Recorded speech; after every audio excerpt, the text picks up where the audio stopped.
so just a few announcements here at the start. We do have a new assignment for tonight that's going to be in the form of a worksheet again. It's actually this blue paper right here, so I will make sure that you have a copy of this before you leave tonight. And that will be due at the start of class tomorrow. We just have one learning target for today. Today we're moving into the next section of Chapter 5. We're going to be looking at 5.2. And our goal today is going to see how we can sketch a graph of a polynomial function that is in factored form. So remember on Friday we saw the difference between the two forms. Factored form always involves parentheses. We're going to see today it's much easier to sketch a graph when it's in factored form. We're going to pull together what we previously have learned about end behavior. And today our focus is going to be on what about the rest of the graph? So how do we know the ups and downs and the turning points, like the whole middle part of the graph? How do we know what that looks like? That's what we're going to answer today. All right, so in your packet, if you haven't already found this page, we're going to go ahead and turn to a page here, the next page from where we left off on Friday, and it says Bounce, Wiggle, Cross, Graphing Calculator Exploration of the Text. We are given 6 equations, and what we're going to do is we're going to graph them using technology one at a time. We're going to draw what we see, and we're also going to be looking to see where the line crosses the x-axis. So we're also going to be labeling the x-intercept for each one of these pictures. So we're going to do the first few here together. All right. If you have your graphing calculator with you today, what I'd like you to do is click on the y equals button, so this is in the upper left corner, and it's going to bring you here to a screen. Our calculator can actually hold a lot of different equations. We are just going to do one at a time. And the way that we type in the variable is there's an X, a button that has an X on it, right next to the alpha key. So I'm going to press this button right here. So see if you can find that. The last button that I push is always going to show up here in red. And so notice how we have the equation y equals x. Now, before we go to take a look at our graph, I want you to double check your calculator window. So you can do that by pressing the button window. And what I have displayed here, this is a very standard window setting. So it's going from -10 to 10 in both directions. In the x direction, so x min is the furthest number that we're going to see to the left. The x max is the furthest number that we're going to see to the right. The x scale is set to 1, so that just means that each tick mark we see is going to represent 1 unit. Now, if you need to make some changes here, like let's say, for example, I had something totally different like this, and I wanted to change it, I can do that really easily using these up or down arrows to move that little blinking cursor. And I can make a negative sign by choosing the negative button that's below the 3. So I'm going to type in -10. I'm going to use my arrow to get a +10. And again, I'm going to set the x scale to be 1. And then we're going to have those same numbers set up in the y direction. So y minimum, the lowest number it's going to show us is -10. Y maximum is up to +10. And we'll have each tick mark, the y scale also set to 1. Now, once you have your window set there, we're going to go ahead and press graph, and you can see our line. Now, this one should be familiar to us. Y equals x is really the same thing as y equals 1x plus 0, which we've learned about before. It would have like a y-intercept of 0 and a slope of 1, so this one looks familiar. There will be some new ones, though, today. Now, over here on the decimal side, when I click Graphing Calculator, I'm going to do the same thing, just type my equation here into the box. Y equals x. I'm just going to use that using my keyboard. You can also expand this keypad at the bottom to get a few more options. All right, so either way, we're seeing the same graph of a straight line that looks like it has a positive slope. I'm also noticing that it seems to be crossing the x-axis at 0. So when it comes time to labeling the x-intercept as 0, we will do that. So we're going to go ahead and draw what we see. And then I'm also noticing that the x-intercept is right here at the point 0, 0. Now, 0, 0 is kind of a special point. It is both a y-intercept and a x-intercept at the same time. But our focus today is going to be thinking about this as an x-intercept. All right, let's take a look at the next one. So if we wanted to do y equals x squared, again, that's another one that we're probably familiar with the shape, but I want to show you how you can do this using your graphing calculator. So I'm going to go back to my y equals button to get back to where we type in the equation. And all I need to do here is add an exponent. So after the x, I'm going to look for an exponent key. My exponent key is in between, it's underneath the clear button, it's above the divide sign, and it kind of looks like a little hat, looks like a little upside down V. And notice how when I do that, it's raising my cursor up to the position of an exponent. And in that case, I'm going to go ahead and type in the exponent I want. In this case, it's a 2. Now, on some of your calculators, it might not raise it up to an exponent. That's okay. It might look like this instead, which is perfectly fine. The symbol that we press on the button just shows up on the screen. This means raise up to the power up. That's what that symbol means. All right, so I'm going to get that there on my calculator. On decimals, after the x, I'm going to press this. You can either press the a squared keys, because it is squared, or you can press a to the power of b. That's just going to raise the cursor up again, in which case we'll type in a 2. So over there on decimals, we're seeing that familiar looking parabola shape. I'm going to go ahead and hit graph on my graphing calculator, and I'm seeing the same parabola shape. So let's go ahead and copy that onto the second graph. And I'm going to notice again on this one that we have an x-intercept at 0, 0. All right, now it's time to change our exponent again. So now we are going to be looking at y equals x to the third. All right, so I'm going to start on my graphing calculator by pressing the y equals button. And once I already have that 2 in the exponent position, I'm going to use the right arrow. I'm going to click the right arrow twice. Notice how now it's blinking in the exponent. And what I'm going to do is I'm just going to type a 3 on top of the 2. It's going to look like this. Turn it into x to the third. Over here in decimals, I'm going to do something very similar. I'm going to click right at the end of that 2. I'm going to press my backspace button and put in a 3. And I'm kind of seeing this like swivel, curved type of shape. So it kind of looks like a line that has this like wiggle or bend right in the very middle. So let's go ahead and copy that third shape. I'm noticing that this one again has an x-intercept of 0, 0. And I'm going to show that kind of, it just kind of gets flat right there as it's crossing the x-axis.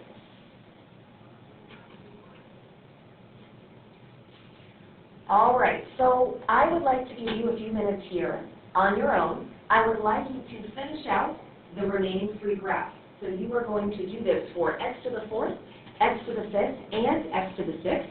Using whatever graphing tool you have, draw what you see, and label your x-intercept. When you are done with that, I would like you to answer the questions on the rest of the first page, so all the way down to the end of question 10. This is going to be a chance for you to make some observations based on the graphs that you saw in the earlier part. That's what it will look like. What's interesting now looking at the 6 completed graphs is we definitely have some similarities in what's happening around the x-intercept part for some of these graphs.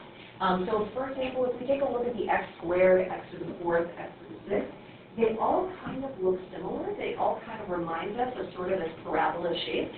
There's a really slight difference between them, very subtle, and that is that as the exponent gets bigger, it gets a little bit more flat right here around the x-intercept part. So this one is a little bit more flat there at the bottom compared to this one. It's just not as flat when it touches. So we have some really similar behavior. Same thing with the x to the 3rd and the x to the 5th. Those kind of look similar as well. So what I'd like you to do now, we're going to just do a quick talk with a partner at your table about these labels. So we were wanting to label these as bounces on the x-intercept, wiggles through the x-intercept, or crosses through the x-intercept. And so I'd like you to turn to your partner and share with them questions 7, 8, and 9. What did you notice about these? How did you label these graphs as bounce, wiggle, and cross? X to the 6th. I'm going to label all 3 of these pictures here as a bounce. If we think about like a ball starting up here at the top, going down toward the x-intercept, it's touching and then it turns around the opposite direction. So it's kind of like taking like a tennis ball, bouncing it, it's going to touch the ground, and then it's going to turn around. Yes, and I agree. We're noticing here that all of these exponents were even. Or in other words, we could say the degree that we're seeing is even. All right, let's take a look at the next scenario. Also, this other odd exponent down here of 5 has a wiggle through. The only difference, x to the 5th compared to x to the 3rd, is that it's a little bit more flat in that wiggle part there in the middle. Now, we technically had one last label or one last category. So we wanted to say it bounces on the x-intercept, it wiggles through it, or it crosses through. Well, technically the ones that wiggle through are crossing all the way through, but it's only this very first picture that the exponent is equal to 1, where there's nothing else going on. There's no wiggle, there's no bend. It's perfectly straight when it goes through. So for that scenario, just when the exponent is equal to 1, exponent equals 1, that's when we're going to say it just only crosses through and it's very straight when that happens. All right, we're going to go ahead and turn over to the next side. We're going to continue thinking about this idea of bouncing when there's an even exponent, wiggle when it's an odd exponent. By the way, 1 is technically an odd number, and so we could get a little bit more specific here and say that the wiggle is that it's an odd exponent, but it has to be greater than 1, so like 3 or 5, and then we saw that it perfectly crosses through when the exponent is equal to 1. All right, so we're going to take a look at now some more complex polynomial equations here. So you'll notice here that we have a lot more going on than what we saw on the first page. Also, you notice that these are all in factor form. Notice that we have all parentheses in the way that these are listed out. Another thing that we're going to do here, a change to make in order to help us to see these graphs a little easier, is we're going to change our graphing window to zoom in a little bit. So instead of going negative 10 to 10 in both directions, we're going to make it negative 3 to 3 in the x direction. The x direction is the one that we're always given first. And then we're going to make it go negative 5 to 5 in the y direction. All right, so I will show you how to do that here in just a moment. Again, we're going to look at the first few here together. All right, so if you're following along with the graphing calculator, we're going to start here by going back to y equals. And to get rid of this, we can press clear to start over. Now you have parentheses on your calculator, so they are above the 8 and the 9. So I'm going to put a left-hand parenthesis, which is above the 8. And we're just going to type this in exactly as we see it. So we have x minus 1. We're going to close the parenthesis. Now I want to make it square, so I'm matching what I see on my paper. So I'm going to do my exponent key raised up to the power of 2. Now before I can type in the next part, I have to do the right arrow to get my cursor down from the exponent. So if I want to get back down to the ground, I need to type in my next quantity part, my next parenthesis. And inside of that one is going to be x plus 1. I'm going to close the parentheses. And again, I'm going to raise that up to the power of 2. Now this time, to do the subtraction sign, I want to point out here that this was the regular subtraction sign on the far right. The only time that we use the little negative sign, which is below the 3, is if we're wanting to put a negative sign like out in the very front of a number. We're not ever going to use that negative sign for a subtraction sign. So that's a little interesting fact about our calculator. All right, let's take a look here at how we can change our window to zoom in a little bit. So we're going to press the window key. Press window. And I think most everybody got to this for the last set, negative 10 to 10 in both directions.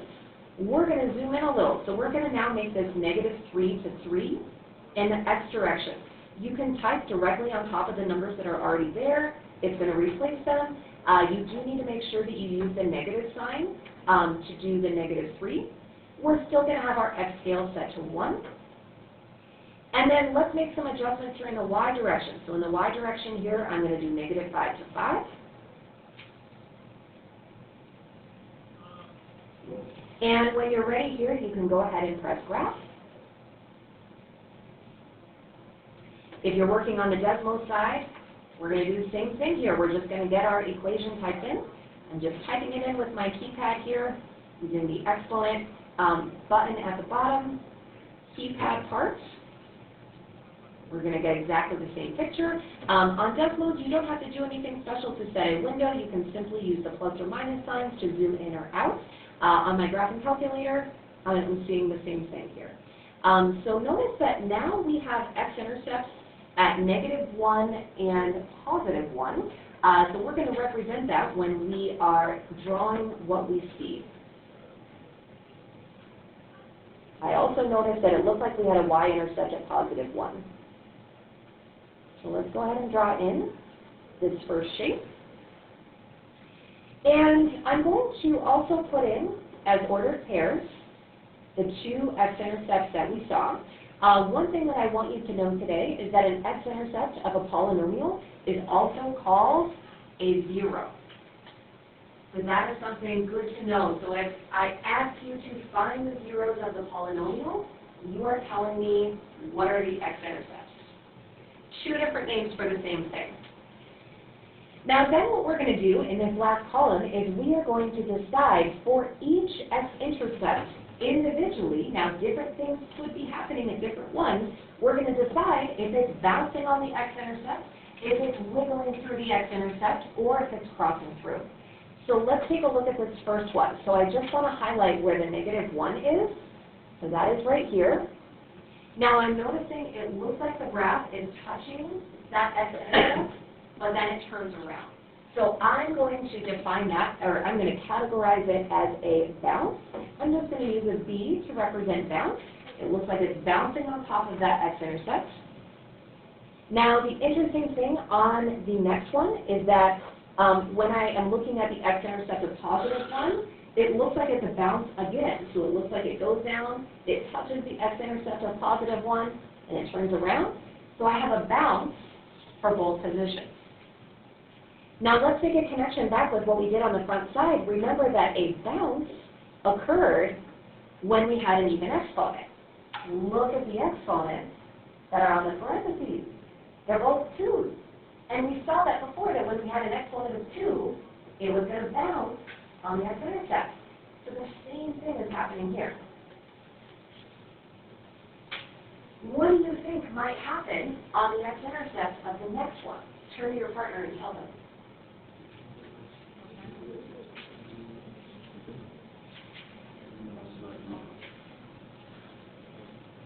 Okay, let's check.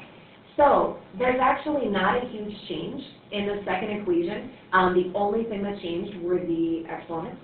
So on your graphing calculator here, we can go back to our equation by pressing y equals. And I'm going to use the arrows up here. So I'm going to use the right arrow all the way until I get on top of the little exponent of 2. And I'm going to type a 3 on top of the 2. So I'm just changing it to a 3. And then I'm going to keep using the right arrow all the way until I get to the other exponent, and I'm going to change that to a 3. Over here on Desmos, same thing. I'm just going to change the exponents of 2. Oops, not the 2 again. I'm going to change them both to a 3.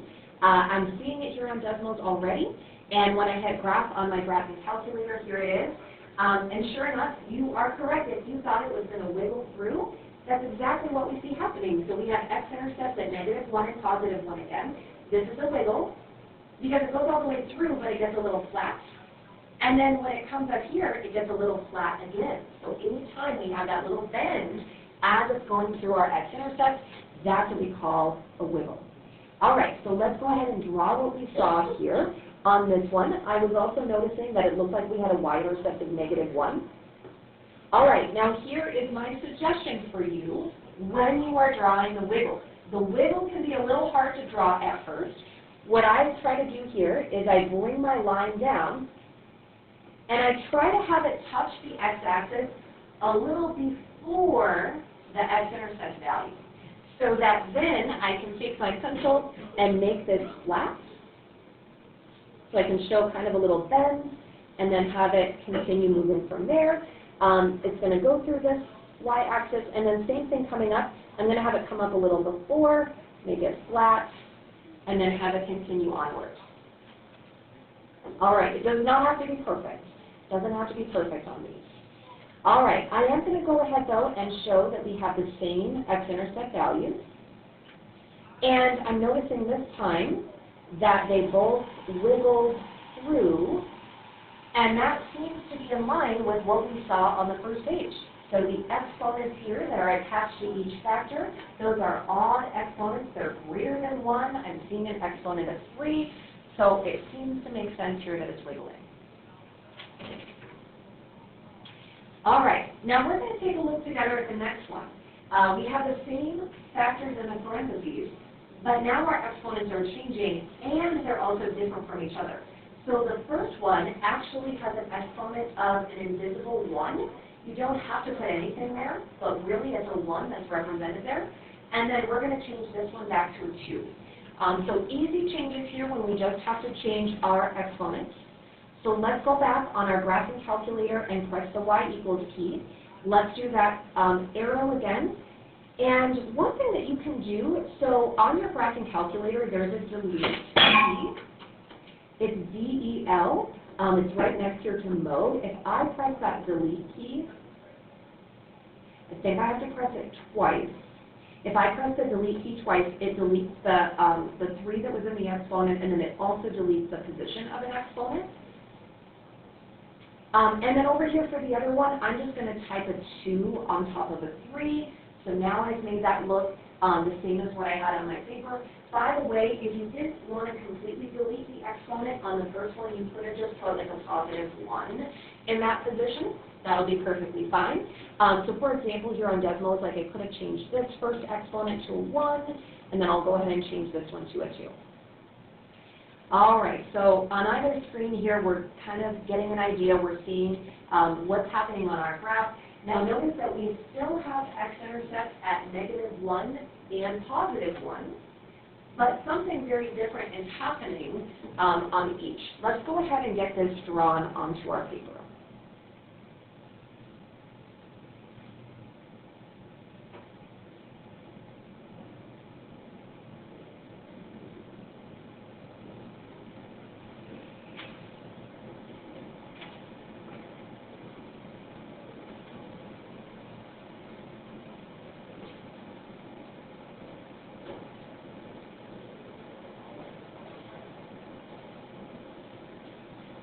All right, so the x-intercepts we have here, so we still have an x-intercept of -1, but if I'm thinking about what's happening here, it looks like the line is coming up, it's touching -1, but then it's turning around, and it's going the opposite way. This is what a bounce would look like if it's coming up from the bottom. So I know it seems a little weird. Maybe think that this is kind of like the ceiling of a room, and I have like a bouncy ball, and I'm going to throw it up, and it's going to touch the ceiling, but then it's going to turn right back around and go the opposite direction. So I'm going to label that first part there as a bounce. I'm noticing that it's bouncing on -1. Now let's see if we can give a name to what's happening over here at the +1. Notice if I were to kind of ignore, cover up this part of it, and see directly what's happening as the line is coming up to that x-intercept and going through. Notice how it completely crosses through from one side to the other, so it's not a bounce. But notice how it looks very straight here. It's not wiggling through. It doesn't seem to bend or get flat. Like it's completely straight. So on this one right here at the +1, that's what we're going to describe as a cross. Our polynomial is crossing through at that x-intercept. Now we're going to go a little further on this because it seems that the bounce and the cross, when we take a look at the exponents that are attached to each factor, to each parenthesis part, there's something interesting going on with what the x-intercept actually was. So when we take a look at the bounce, we know, well, that is when it's an even exponent. So if you look at the part that has an even exponent, it's actually the x plus 1. So look at what happens here. The parenthesis part of x plus 1, it turned into a -1 when it became an x-intercept. And this is a really, really important observation for us to make today. So let's make a note here. I'm going to draw a little arrow to show that it looks like it changed to the opposite sign of the number that we saw in the parenthesis with the x.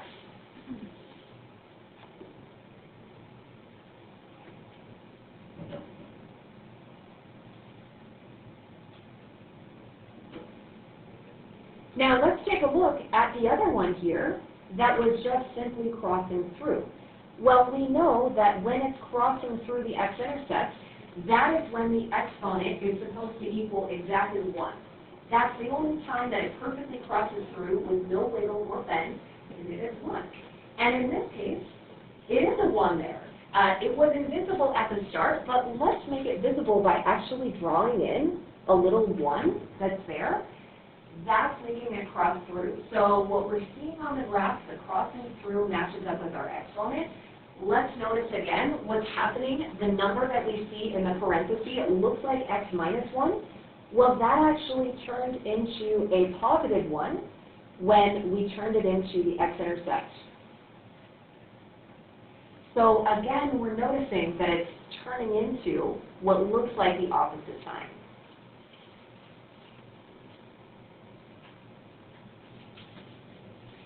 All right, so kind of bringing everything together here. What I want to introduce to you here on this page is a new term called multiplicity. And we've actually been looking at and talking about multiplicity today. We just didn't know it was called that. Multiplicity is the name for the exponent that is attached to each factor. So the exponent that's attached to the parenthesis, or it could just be attached to a single x. We're going to see one example of that before we leave today. That exponent is the multiplicity. So being a little bit more formal in our language, generally, if the multiplicity is 1, so think if the little exponent attached is a 1, the graph is going to cross through the x-intercept. We saw that at the very beginning. If the multiplicity, if the little exponent attached is an even number, we saw a few different examples that the graph is going to bounce on that x-intercept. And then finally, if the multiplicity is odd and it's greater than 1, the graph is going to wiggle through the x-intercept. Let's add a little note here that it's not just odd number, because we're not talking about the scenario where it's equal to 1. It has to be greater than 1, like a 3 or a 5 or a 7 or something like that. All right, I also want to highlight this information box over here off to the side, talking about zeros. So one thing we learned today is that a 0 is the name that we give for the x-intercept that shows up on the graph. Now here's technically what's happening. Whenever you have an x-intercept, that's when y equals 0. So actually what's happening is it's like we're taking our whole equation and we're setting it equal to 0. I'm going to replace the y with a 0. And if we have multiple things that are being multiplied together and it equals 0, the only way that that can be true is if the first quantity is equal to 0. That's what we're doing in the first part. Or the second quantity could be equal to 0. We know that 0 times anything is 0. So the reason why it's changing to the opposite sign is that it's actually the quantity that was in parentheses. When you set that equal to 0 and solve for x, you have to do the opposite sign to move the number over to the other side. So if it was x minus 5, that results in an x-intercept of positive 5, because that's a solution to this equation. If it looks like x plus 4, it's going to be an x-intercept of negative 4. So I wanted you to know that is really what's happening behind the scenes. Okay, so we are going to finish up today with some questions that are very similar to what we're doing in the assignment tonight. We are going to put all the pieces together. So what we talked about today, as well as end behavior that we learned last week, we're also going to include that with one more element. I'm going to show you how you can find a y-intercept, and this will give us all the pieces we need to sketch a graph of our polynomial. All right, so going in order of how things are listed here in this table, let's actually start with end behavior, We haven't talked about that yet today, but that was a big focus last week. So remember on Friday, we saw that for end behavior, if our function is in factored form with parentheses, we have to add the exponents to get our degree. Now I'm noticing here that we have an exponent of invisible 1, and then I'm also seeing that we have an exponent of 2. And so we end up with a degree of 3, and that is an odd number. We always ask ourselves if our degree is even or odd. And then our leading coefficient here, the number out in front of the very first factor, well, it's just a positive 1. So I'm going to notice here that it is positive. All right, thinking about our 4 categories for end behavior, an odd degree with a positive leading coefficient. We do need to know all 4 situations. We're going to have a little practice quiz on end behavior on Thursday, by the way, but this one is going to be down up. That's going to be a helpful piece in getting our line started.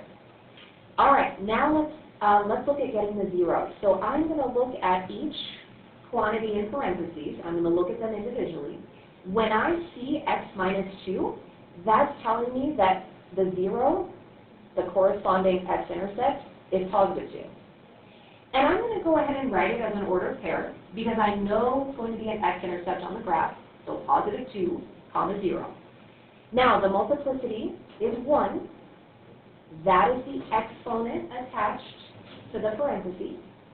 And because the multiplicity is 1, I know that it's going to cross through that 0.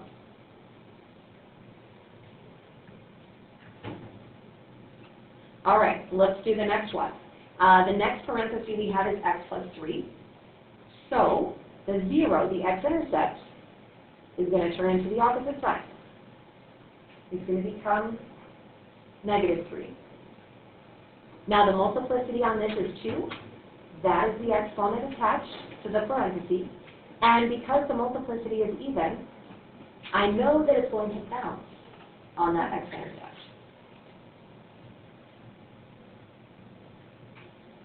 Now before we put the pieces together to make our graph, let's talk about the y-intercept. This is the same thing that we would do to find the y-intercept of anything. It's no different than what we've done for different types of functions. We always plug in 0 for x. So let's see what that looks like here. In parentheses, we have 0 minus 2. In the other parenthesis, we have 0 plus 3, and that one is being squared. A little order of operations here, this is going to turn into negative 2 times 3 squared. So we did what was in parentheses. We're thinking about PEMDAS. We evaluated the parentheses. Next, we need to evaluate the exponent. The exponent is only attached to the 3. It's not touching the negative 2 at all. So I'm going to do 3 squared, which is 9. And then finally, we can finish up with our multiplication. Negative 2 times 9 is negative 18. Now, to be a little bit more formal here, to write it as an ordered pair, 0, comma, negative 18. That is our y-intercept. All right, now we're going to put it all together to make a sketch of our graph. You'll notice that you don't necessarily have to do this on graph paper. You can, but if you're not using graph paper, like I'm not using graph paper here, this is the amount of detail that you need to show. Detail number 1 is we need to have little tick marks to represent the positions of our x-intercepts. Now we can all decide together and assume that each one tick mark we draw is going to represent a unit of 1. Now I typically only draw them as far as I need to. So I went back and looked at my x-intercept and I saw that I had an x-intercept of 2. So I'm going to make a big bold point right here on top of that x-intercept. And I also saw that it's going to cross through that x-intercept. So to remind myself of that, I'm going to put a little C. Now the other x-intercept we had was negative 3. So I'm going to put a point there. And I saw that it's going to bounce on negative 3. I'm going to put in a B. Now, the last thing I like to show before I start drawing the curve is the y-intercept. In this case, it's negative 18. You don't have to draw 18 little tick marks here. If you have a y-intercept that's like a smaller number, you could certainly just draw the marks. But if it's kind of large, here's all you need to do. Pick a position that's a little downward on the y-axis, and I just want you to label it. So say that's negative 18, just a negative number that's down there. All right, now the last puzzle piece we need in order to get to actually drawing this is our end behavior. And so we know that on the left side it's pointing down. So I'm going to go to my x-intercept on the far left, and a little bit below that, I'm going to do a down arrow. Then I'm going to go to my x-intercept on the far right, and a little bit above that, I'm going to do an up arrow. Now this tells me, like as I'm going from left to right, I need to start my pencil down here below, and then I can draw the inside part of the graph. So coming up from the bottom, I'm going to connect my pencil to that arrow. It's going to bounce at the first position. A bounce means that it's going to touch the x-intercept, and it's going to turn around. Now, I know that in order to cross through this one, my line has to have a turning point. It has to turn around again. Now, conveniently, I also need to go through this y-intercept. So I am going to make the line go through my y-intercept here. As it's going through, I'm going to have it turn around so that it can cross through the other x-intercept.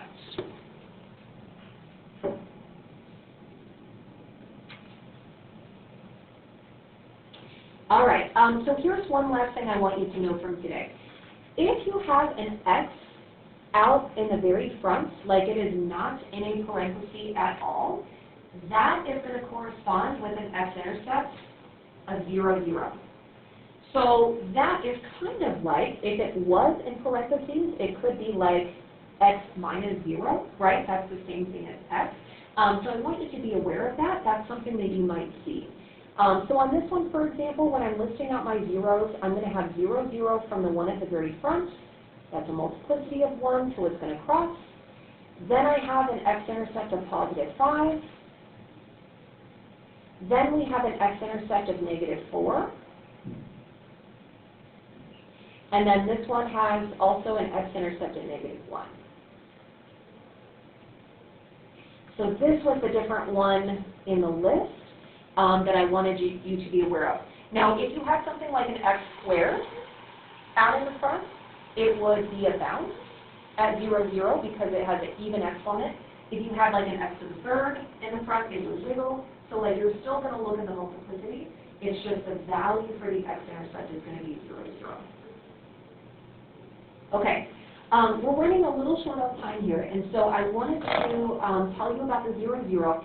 I wanted to also show you down here that one of the, a couple of the problems in the assignment tonight are going to have you go the other direction. So I want to show you that if you have the graph already drawn, it's actually quite easy to think about working backwards to figure out your equation. So I'm just going to show you a couple things on this first one. What I would do here is label the position of the x-intercept. So for example, that's at negative 4. And I'm noticing that it's crossing through, because it's very straight when it goes through. I'm noticing here that it's bouncing at negative 1. And then I'm also noticing here that at the positive 3, it's wiggling.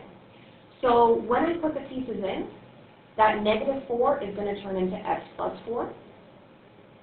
It's crossing through, so it's an exponent of 1. The negative 1 turns into x plus 1. There it's bouncing, so it has a multiplicity of 2. And then the last one there is wiggling at positive 3, so that's going to turn it into x minus 3. And then to show that it's a wiggle, it's going to be raised up to the third. All right, so we have a couple minutes here. I'm coming around with the assignment for tonight. It is this blue paper. Make sure you get one.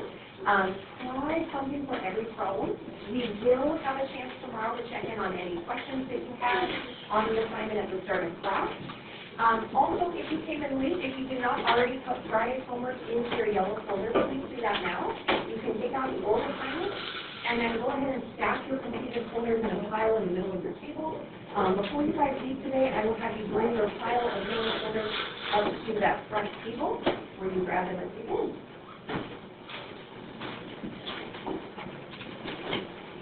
Also, we're saying the goal on the assignment for tonight is to practice all of these problems without using Desmos and without using your calculator.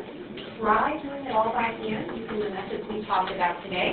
If you want to check your answer on Desmos, you can certainly do that.